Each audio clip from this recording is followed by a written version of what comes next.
வணக்கம். செய்தி சுருக்கம்.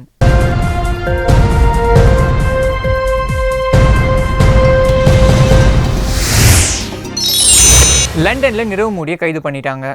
மும்பையை சேர்ந்த வைர வியாபாரி நிரவ் மோடி பஞ்சாப் நேஷனல் வங்கியில் 13,000 கோடி ரூபாய் கடன் வாங்கிட்டு அதை மோசடி பண்ணிட்டு வெளிநாட்டுக்கு ஓடிட்டாரு. லண்டன்ல ஒரு ஆடம்பரமா வாழ்றாரு. அவரை இந்தியாவுக்கு நாடு கடத்தணும் அப்படின்னு இங்கிலாந்து கிட்ட அமலாக்கத்துறை கேட்டாங்க. அதன்படி செவ்வாய் என்று லண்டன்ல உள்ள மெட்ரோ ஸ்டேஷன்ல நிரவ் மோடியை லண்டன் போலீசார் கைது செஞ்சாங்க.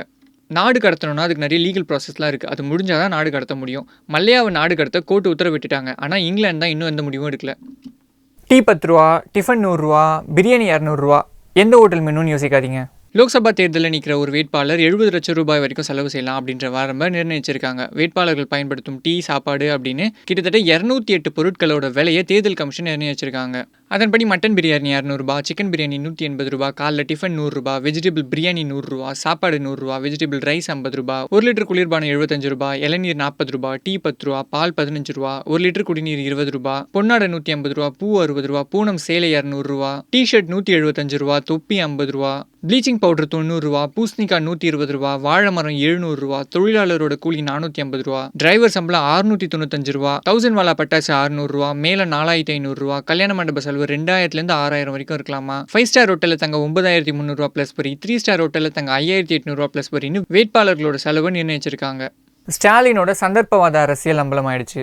திமுகவோட தேர்தல் அறிக்கையில் இடம்பெற்றிருக்க நீட் தேர்வு ரத்து, நதிகள் இணைப்பு, தமிழ் மத்திய ஆட்சி மொழி போன்ற நிறைய வாக்குறுதிகளை அவ்வளோ ஈஸியெல்லாம் நிறைவேற்ற முடியாது. அதில் நிறைய சட்ட சிக்கல் இருக்குது. பார்லிமெண்ட்டில் சட்டம் கொண்டு வரணும், அனைத்து கட்சிகளும் அதுக்கு ஆதரவு தெரிவிக்கணும் அப்படின்ட்டு நிறைய பிரச்சனைகள் இருக்குது. நடைமுறைக்கே ஒத்து வராத வெற்றி அறிக்கையை தான் ஓட்டுக்காக ஸ்டாலின் வெளியிட்டிருக்காரு அப்படின்னு விமர்சனங்கள் முன்வைக்கப்பட்ட நிலையில் தேர்தல் அறிக்கையில் ஒரு சில மாற்றங்களை கொண்டு வந்திருக்காரு ஸ்டாலின். சிறு குறு விவசாயிகளோட அனைத்து வகை பயிர்க்கடன்களும் தள்ளுபடி செய்யப்படும் அப்படின்றது தான் தேர்தல் அறிக்கையில் இருக்கிற ஒரிஜினல் வாக்குறுதி. அனைத்து விவசாயிகளின் பயிர்க்கடன்களை முழுமையாக தள்ளுபடி செய்யப்படும் அப்படின்ற வாக்குறுதியை திருத்தி வெளியிட்டு இருக்காங்க. சிறு குறு விவசாயிகள் அப்படின்னா குறைஞ்ச அளவு நிலம் வச்சுக்கிட்டு விவசாயம் செய்யறவங்க. அனைத்து வகை விவசாயிங்க அப்படின்னா ஹெக்டேர் கணக்குல வசதி படைச்ச விவசாயிங்க கூட இதுல அடங்குவாங்க. திமுகவோட தேர்தல் அறிக்கை ஓட்டுக்களை மட்டும்தான் குறி வச்சு வெளியிட்டு இருக்காங்களே தவிர வேற ஒன்றும் இல்லை அப்படின்னு ஸ்டாலின் இப்ப ஒத்துப்பாரா அப்படின்றதுதான் நலிந்த விவசாயிகளோட கேள்வி.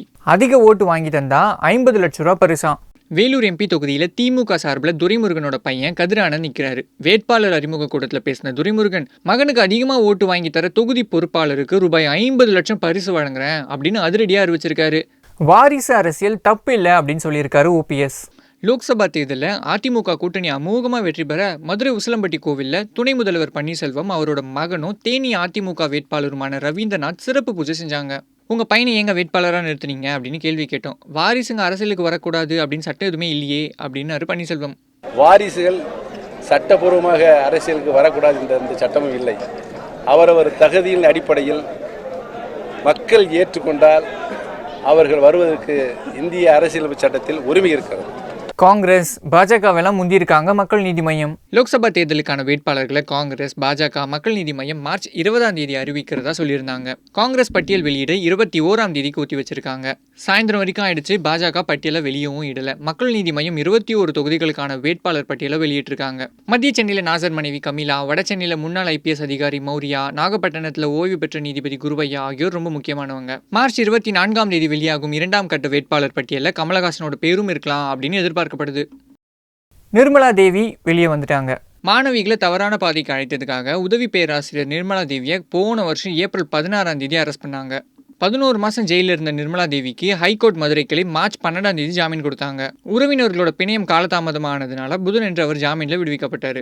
திட்டமிட்டு பழிவாங்க வேண்டும் என்பதற்காக அரசியல் சதியின் காரணமாக அவர் 11 மாத காலம் இன்றைக்கு சிறையிலிருந்து வந்திருக்கிறார்.